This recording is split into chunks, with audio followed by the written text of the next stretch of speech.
Shalom, shalom, and welcome. Welcome to the channel.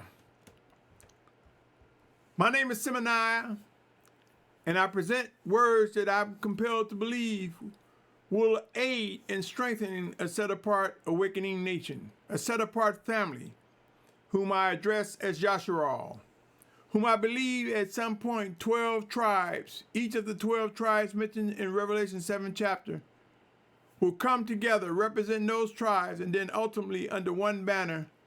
And that banner will be those drawn by the Almighty Creator Yahuah to his word Yahusha, as written in John 6:44. And this series is entitled Time, Life, and Service. It's to mention three core things related to our existence. And that's the time that Yahuah gives us, the life that he gives us through his breath, his spirit, and the service that we provide to one another, that we provide to him. And each time I open up the message for this series, I want to bring to attention key words to keep top of mind. Prayer, to pray without ceasing, to speak to the Almighty Father in the name of Yahusha. For no man can come unto the Father Yahuah except by the Son, except by his word, except by the way he laid his plan out. Prayer is talking and seeking to grow and listening and identifying his voice. We will grow to learn instead of saying my second mind, my first mind, or I should have followed my first mind, or something told me. We will begin to learn how to discern the living presence of the voice of the Almighty Father Yahuah coming to us in Yahusha's name. Love. We will experience the trueness of his love, the seriousness of his love, the severity of his love.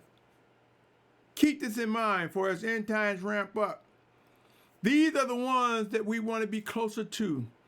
Those who are drawn by the Almighty Father, those who are set apart, seeking to grow closer and stronger in set apartness.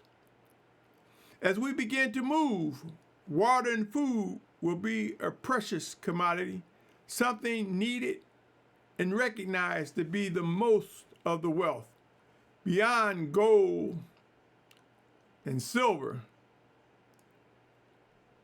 we will realize water and food,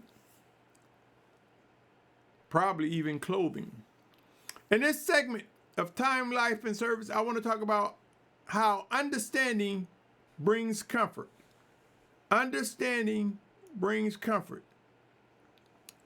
You see, Yahusha, if you look around as end times are ramping up, as intense times are becoming stressful for some, weightier than other times, than other days. How wars, how migrations, how civil unrest and economic upheaval, all of these things require wisdom and strength to navigate with some form of sanity. And I submit to you that the Almighty Father has laid out a plan. And when we understand the things that are occurring, understanding brings comfort. I will present the case of how getting understanding brings comfort during emerging end times, my brothers and sisters. So stay with me.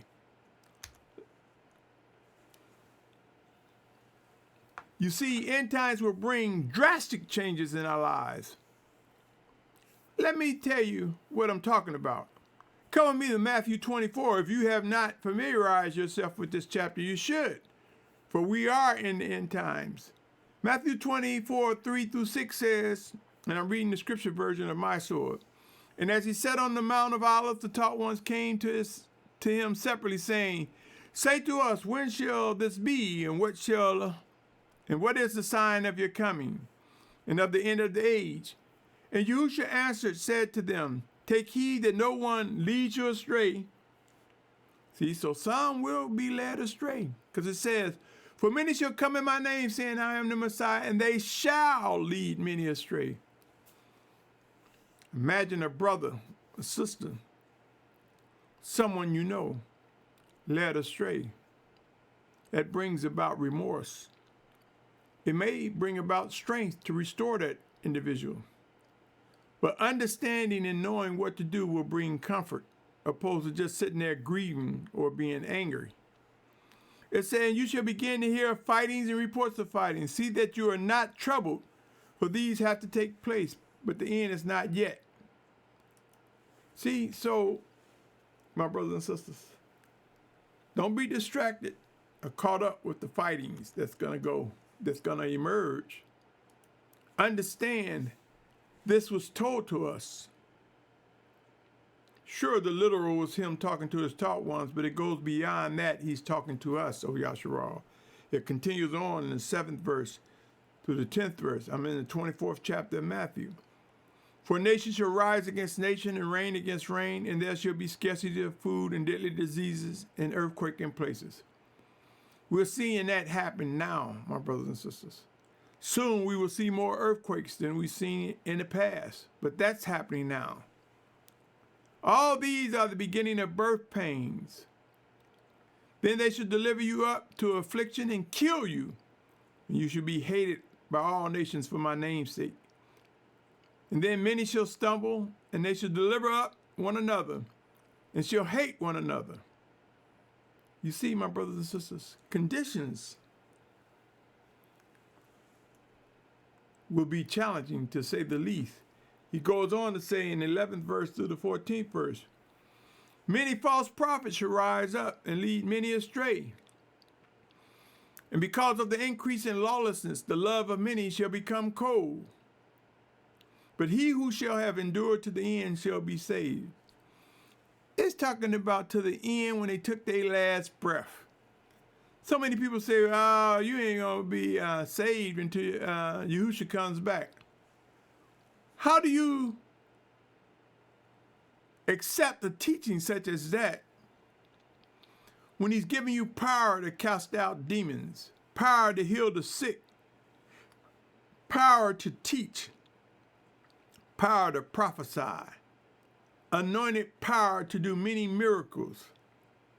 These things are made so because we are saved. How do you believe we are able to walk in unity or as one body with many members, with one spirit, if we weren't saved? This is saying he who have endured, they'll know upon death, because they'll either go to the bosom of Abraham or they'll go to hell. You see, my brothers and sisters, so many people would try to say you ain't saved until Yahusha to the resurrection. Such little belief. It say, in this good news, and the reign shall be proclaimed in all the world as a witness to all the nations, and then the end shall come. My brothers and sisters, these are some trying times that's unfolding. It is important to know there are different types of fear. Come, let us take a look, because it is important to address the word fear. For so many people saying, I'm not afraid of anything, I don't fear anything. That's why some of them are struggling. That's why some of them that's saying that are trying to convince themselves that. But watch, for in the coming days we will see the cowards versus those that are courageous, the doubtful versus the believers, those who understand that the fear of Yahuah is the beginning of knowledge. And I talk about it often. So come with me as I read Proverbs 1:7. Proverbs 1:7 says, the fear of Yahuah is the beginning of knowledge. Fools despise wisdom and discipline. Come with me to Proverbs 9 and 10. It reads, the fear of Yahuah is the beginning of wisdom, and the knowledge of the set apart one is understanding. Notice how the title of this message is Understanding Brings Comfort. You see, so in that knowledge of the set apart one, we receive understanding. That understanding will bring comfort. It will let us know that there are things we cannot change, my brothers and sisters. There are things that will happen according to the plan of the Almighty Father. We owe it to ourselves to seek to discern his living guidance as we take this journey, as we go through this time, this life, and provide service. Matthew 10:28 saying, do not fear those who kill the body, but are unable to kill the being, but rather fear him who is able to destroy both being and body in Gehenna, or hell. We are to fear the Almighty Yahuah and not be afraid of what man can do to us. So many people fail to make that distinction. They think they're doing something by saying, I don't fear anything. I'm not afraid of anything.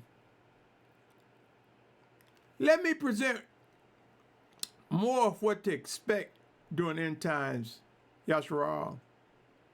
See, if we know what to expect, then we may be more readily to accept the things to strengthen us and equip us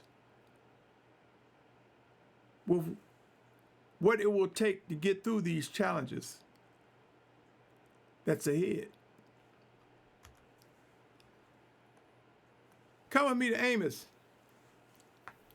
chapter 4, verses 6 through 8 reads, and I also gave you cleanliness of teeth in all your cities. This means it's a lack of food. And if you didn't know that's what he's talking about, it say, and lack of bread in all your places. But you did not turn back to me, declares Yahuwah. I also withheld rain from you 3 new moons before the harvest. Then I would send rain on one city, and on another city I would not send rain. One part was rained upon, and where it did not rain, the part would dry up. The 2 or 3 cities would wander to another city to drink water. But they were not satisfied. But you did not turn back to me, declares Yahuwah. Things, conditions that the Almighty Father allowed to happen during this time. And we will see it occurring again during these end times, during these last days. He goes on to say, I have stricken you with blight and mildew. The creeping locust devoured your many gardens, and your vineyards, and your fig trees, and your olive trees. But you did not turn back to me, declares Yahuwah. It's almost he's saying, I'm allowing these things to happen as a fruit of your rebellion, but you're still not turning back to me. You're still not realizing you need to turn to me. So many opportunities given, my brothers and sisters. So many lessons that can be learned throughout the so-called Old Testament and more, if we only pay attention. He said, I have sent among you a plague in the way of Mitzrayim. I have killed your young men with a sword and along with your captured horses. And I made the stench of your camps come up into your nostrils. But you did not turn back to me, declares Yahuwah. And he goes on to say,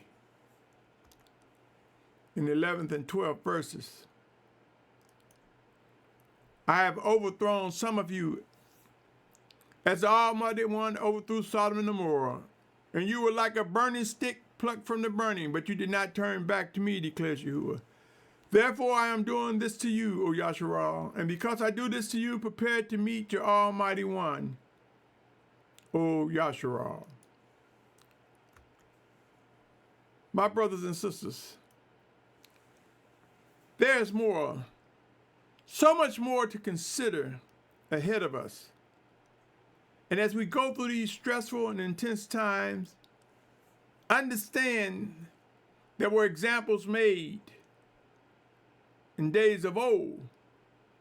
And there will be examples made going forward. How we respond and what we do makes a difference. If we understand this is a process in which the Almighty Father laid out to bring us closer to Him, that understanding brings comfort. Let's go to Amos. Let's look what it says in Amos. Amos chapter 8,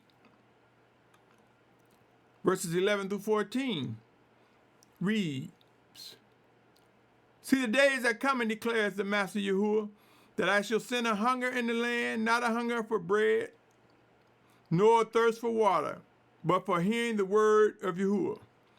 They shall wander from sea to sea and from north to the east. They shall diligently search, seeking the word of Yahuah, but they shall not find it. In that day the beautiful maidens and strong young men shall faint from thirst.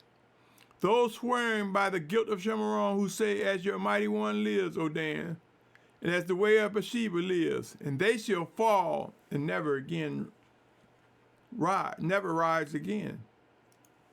You see, they're void of hearing the word and finding the word of Yahuah because of ill intent. Come with me to Revelation chapter 6, verse 8. Revelation 6:8 says this, and I looked and saw a green horse, and he who sat on it had the name Death, and Sheol followed with him. And the authority was given to them over a fourth of the earth to kill with the sword, and with hunger, with death, and by the beasts of the field. This is describing some things to expect. We must understand it is the will of the Almighty Father. This is the only way we will experience some comfort, because we will know that it's getting closer to that return of the Mashiach. It goes on in Revelation 9:18 says, a third of mankind was killed by these three plagues, by the fire and the smoke and the sulfur which came out of their mouths. These conditions do not sound pleasant. Such conditions will occur. My brothers and sisters, let us believe, trust, and seek to discern what is expected during these tumultuous times, lest we find ourselves overtaken with pain and regret, anger and depression, rebellion. Let us remember, in spite of all that's going to happen, don't lose heart, my brothers and sisters. 2 Corinthians 4:16-18 says, therefore we do not lose heart, but even if our outward man is perishing, the inward man is being renewed day by day. For this slight momentary pressure is working for us a far more exceedingly and everlasting weight of esteem. We are not looking on what is seen, but on what is not seen. For what is seen passes away, but what is not seen is everlasting. Understand what is happening, and that will bring comfort. That will help steady our hands, our feet, to press into the things that the Almighty Father desires of us. Let us embrace that this plan belongs to the Almighty Yahuah. Let us also embrace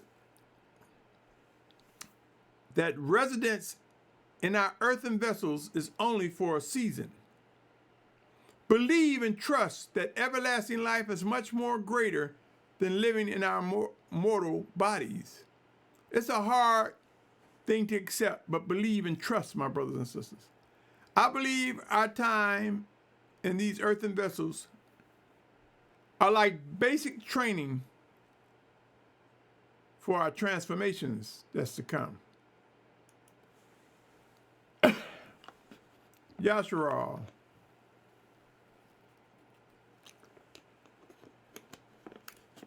Some of these verses I use often for to stir your spirit each day. Prayerfully encourage you to know that in understanding there's comfort. In comfort, you get a steady hand and feet. We react and respond in a more better way than being reckless. Consider these words, O Yahusha. 1 Corinthians 15:53-56. 1 Corinthians chapter 15, 53-56. It reads, for this corruptible have to put on incorruptible, and incorruption rather, and this mortal to put on immortality. And when this corruptible has put on incorruption, and this mortal has put on immortality, when this corruptible has put on incorruption, and this mortal has put on immortality, Then shall come to be the word that has been written. Death is swallowed up in overcoming. O death, where's your sting? O Sheol, where is your overcoming? And the sting of death is the sin, and the power of the sin is the Torah. When it says the power of the sin is the Torah, it's letting you know that the instructions from Yahuwah lets us know what is right. And the more we see what is right, we see how much more things that we thought wasn't sinful are. So when I say the power of the sin is the Torah, Torah is letting you know how much wrong exists. Without the instruction, we wouldn't know what to discern of what is wrong. So it is the instruction from the Almighty Father that open our eyes to see. It is his 10 commandments, his laws, his statutes. It is his living orders that let us see what sin can do to hurt us. But more so, he wants us to focus on the strength to navigate through all that is coming, all that is occurring. 1 Corinthians 15, 57 and 58 says, but thanks to the Almighty One who give us the overcoming through our Master Yahusha Messiah. Therefore, my beloved brothers, be steadfast, immovable, always excelling in the work of the Master, knowing that your labor is not in vain in the Master. Yasharal, Yasharal. What will it take for us to understand? Well, one could say that's easily said than done, but practice will make it easier to understand. Will bring the comfort that will steady our hand to do the work that's required going forward. It is my position that Abba Yahuwah makes known what must and will be done. We are able to experience comfort. Remember, this is his plan. We can't change it, my brothers and sisters. But we can see how to walk in it. Yield to what must be done. John 14, 25 through 27 said, these words have I spoken while with you. But the helper, the set-apart spirit whom the Father will send in my name. This is Yahusha being quoted. So he's letting us know that the helper, the set-apart spirit is coming in his name. It says, he shall teach you all and remind you of all that he has said to you. Yes, the literal of this passage is he talking to his taught ones, but it goes beyond the taught ones before him then and to all taught ones. He said, peace I leave with you. My peace I give to you, and I do not give to you as the world gives. Do not let your hearts be troubled, neither let it be afraid. Notice he said that set-apart spirit, the spirit of Yahusha, his spirit will come and teach us, remind us, believe it or not, comfort us. Some translation will say the comforter. And I submit to you, understanding brings comfort. I want each of you to consider these words as I gradually come to an end. Psalms chapter 90, verse 1. Psalms chapter 90, verse 1 says, Yahuwah, you have been our refuge in all generations. You see, Yahuwah is our refuge.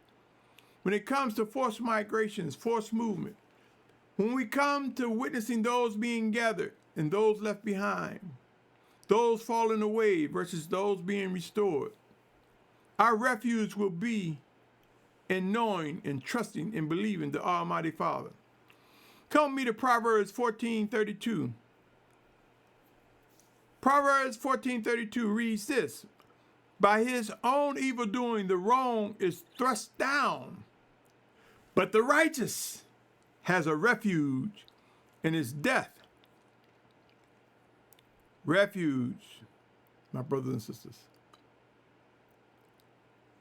Proverbs 14:26 said, in the fear of Yahuwah is strong trust, and his children have a place of refuge.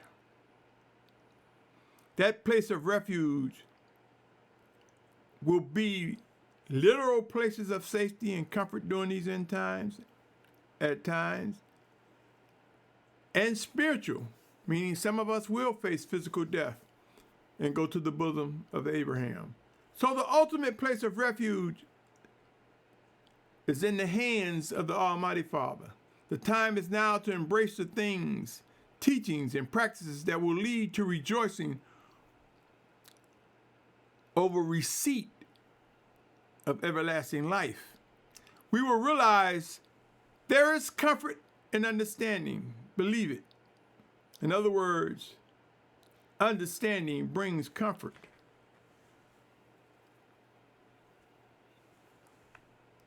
Let's move beyond the arguments, ill feelings. My brothers and sisters, have discussions about what will come to be and what is expected.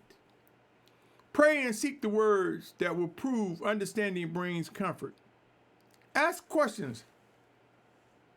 How do you help me to understand?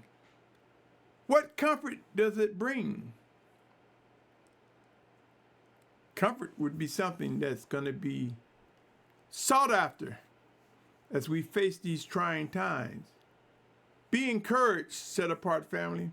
Our redemption draws nearer than we can imagine. I leave you with these words, my brother, my sister, my family. I leave you with these words. 1 John 3:2 says, Beloved ones, now we are children of the Almighty One, and it has not yet been revealed what we shall be. But we know that when he is revealed, we shall be like him, for we shall see him as he is. It says we are children of the Almighty One. So do you believe that you can be a child of the Almighty One and not be saved? And not have everlasting life? Think again. Believe again what is true. We will grow to know that understanding brings comfort. We will grow to know what is expected and watch lives change in the days ahead. Watch situations and circumstances change. Will emotions be heightened? Sure they will. Our emotions will be tried. Our actions will be tried. But there will be times to shout, hallelujah. There will be times to rejoice in the favor that we receive from Abba Yahuah. Time, life, and service. If you listen to this from beginning to end, I salute you for your patience, your desire to seek set apartness. I thank you. And I say, stay tuned. There's more to come. And if you like the messages that I present on this channel, consider the other channel that I have, White Rose Family, on YouTube. White Rose Family and Symmanayah are two channels that I present before you. Messages that I believe will stir your spirit, encourage you and others. And if I indeed succeed with encouraging you to look towards the Almighty Father, to recognize His word that comes in the name of Yahusha, consider subscribing, share, like. Let us make use of the algorithm that YouTube has laid out to spread messages of set apartness and encouragement to our brothers and sisters and witness the fruit of such actions. Whether it's me or another, if someone is providing you set apart instructions, or if you are providing set apart instructions, make known the advantages that sharing and subscribing can do for strengthening the body of Yahusha. On that note, I will end again by saying thank you. And I'll say to you, my brother, my sister, my family, Shalum.